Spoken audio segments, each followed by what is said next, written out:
The silicon killer. China's chip changes everything. For over half a century, silicon has been the undisputed king of the digital world. It is the very foundation upon which our modern lives are built. From the supercomputers driving scientific discovery to the smartphones in our pockets, every single piece of advanced electronics owes its existence to the remarkable properties of this ubiquitous element. We've pushed silicon to its limits, shrinking transistors to atomic scales, yet the laws of physics dictate an inevitable ceiling. The quest for faster, more powerful, and more energy-efficient computing has always hit a fundamental barrier: silicon's inherent properties. For decades, the global technology race has been about mastering the art of silicon. Nations and corporations have poured trillions into refining its manufacturing, pushing its performance, and creating an intricate global supply chain around it. This vast ecosystem, dominated by established players in the West and East, seemed unshakable. Silicon was the constant, the bedrock. But what if the very bedrock of our digital age is about to crack? What if a technological revolution, long theorized but dismissed as distant, is now upon us? A revolution that fundamentally challenges the reign of silicon, not just by incrementally improving it, but by offering a completely new paradigm. And what if this seismic shift is originating from an unexpected yet fiercely determined corner of the globe? We are on the verge of uncovering a development that could rewrite the entire future of computing. The pursuit of a silicon killer has been the holy grail of materials, science, and chip engineering for years. Researchers worldwide have explored exotic alternatives: gallium nitride, GaN, silicon carbide, SiC, even the elusive promises of graphene and other 2D materials. Each offered tantalizing glimpses of superior speed, efficiency, or power handling, but always faced immense manufacturing hurdles, scalability issues, or prohibitive costs. The transition from lab bench to mass production is a chasm that few alternative materials have managed to cross. The prevailing belief was that silicon, despite its limitations, would maintain its dominance due to its abundance, cost-effectiveness, and the decades of perfected manufacturing infrastructure built around it. To truly disrupt silicon, an alternative wouldn't just need to be better, it would need to be viable for mass production, cost-competitive, and integrate seamlessly into existing or rapidly adaptable frameworks. This was the seemingly impossible challenge, but in the shadows of intense geopolitical competition and an escalating tech Cold War, one nation has been pouring unprecedented resources into this very challenge. Driven by a fierce imperative for digital sovereignty, to break free from any external technological bottlenecks, China has been pursuing a multi-pronged strategy. This isn't just about catching up in silicon, it's about leapfrogging it entirely. Before we delve deeper into the astonishing specifics of this game-changing breakthrough and reveal the full scope of what China has achieved, take a moment to hit that like button if you find this deep dive into global tech shifts as crucial as we do. Share this video with anyone who needs to understand the true dynamics of the modern world, and of course subscribe to Revo now and ring that notification bell. You won't want to miss our ongoing coverage of these world-changing events. Your support fuels our mission to bring you the untold stories of technology's front line. For years, the global semiconductor industry has operated on a tacit understanding. The most advanced chips required the most advanced tools, primarily from ASML, and the most sophisticated manufacturing techniques, perfected by companies like TSMC. This reality framed the entire chip war 2025, forcing many to believe that cutting off access to these tools would cripple a nation's ability to produce cutting-edge technology. But what if the very premise of that limitation is now obsolete? Chinese tech companies have been engaged in an unprecedented national effort to overcome these barriers.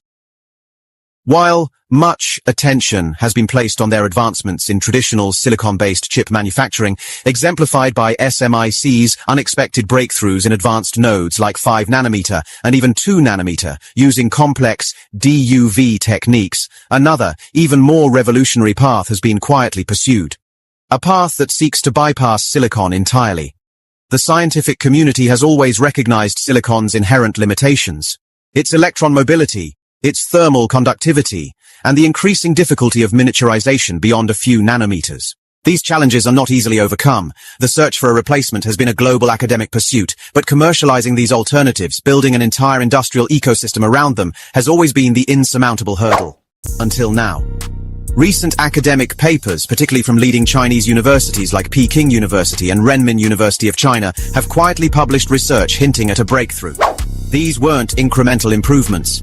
They pointed to entirely new methods for producing highly promising alternative semiconductor materials at a scale previously thought impossible. Specifically, the focus has been on what some in the industry are calling golden semiconductors, like indium selenide and advanced bismuth-based 2D materials. The challenge with materials like indium selenide has always been their mass production while maintaining precise atomic ratios and crystalline quality. This delicate balance is crucial for uniform performance across a chip. For years, despite the theoretical advantages of these materials, superior electron mobility, higher thermal conductivity, and lower power consumption compared to silicon, the fabrication gap was too wide. But China's unwavering commitment to digital sovereignty has driven a singular focus. They haven't just been trying to build better silicon chips, they've been trying to build a better fundamental material for chips. This relentless drive, backed by massive state investment and the collective might of Chinese tech companies, has now yielded what many thought was science fiction. The implications are profound, marking a decisive shift in the East versus West technological dynamic. This is the moment of the big reveal. The world has been focused on China's efforts in conventional chip manufacturing, watching SMIC's advancements with cautious skepticism, but the true game changer, the definitive silicon killer, has been unveiled. China has achieved mass production of high-quality, golden semiconductor indium selenide wafers, paving the way for a new generation of chips that fundamentally surpass silicon. This is not a lab experiment. This is not a prototype.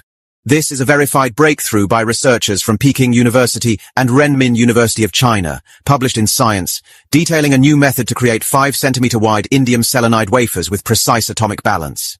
This revolutionary process enables the creation of high-performance transistor arrays, ready for integration into next-gen chip devices.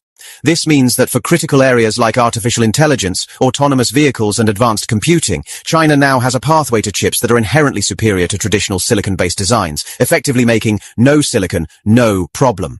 This breakthrough is the true silicon killer. It signifies that the physical limits of silicon no longer define the ceiling for China's technological ambition. While the world focused on ASML's EUV machines as the bottleneck, China was quietly developing an entirely new material, potentially leapfrogging the traditional semiconductor roadmap altogether. This is a game-changer for the digital dragon, providing a powerful new arrow in its quiver in the ongoing tech Cold War. The implications for the global technology landscape are profound and immediate.